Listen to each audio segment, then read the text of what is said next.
FIBA Asia hangad na makalaro si Jordan Clarkson para sa Gilas Pilipinas sa FIBA Asia Qualifiers, kaso ayaw aprobahan ang pagiging local player sa Gilas. Pero kapag ibang lahi ay pwede at may malaking tsansa na maglipat-lipat ng national team.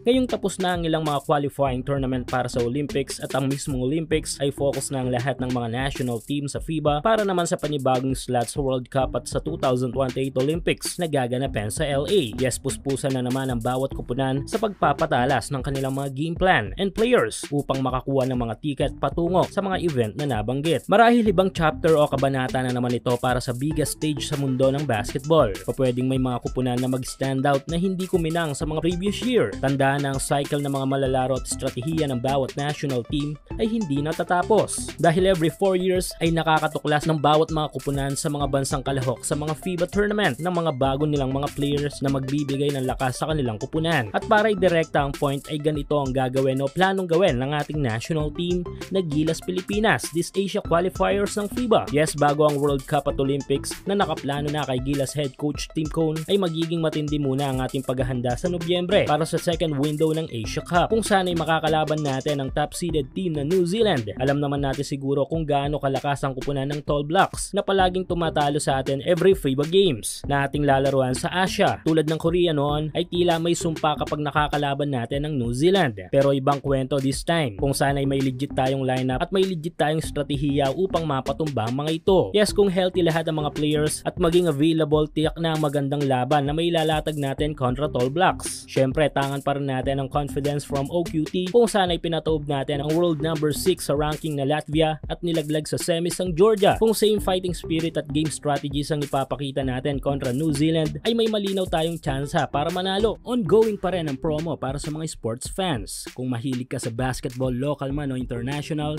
check mo ang comment section para sa full details at code na pwede mong gamitin.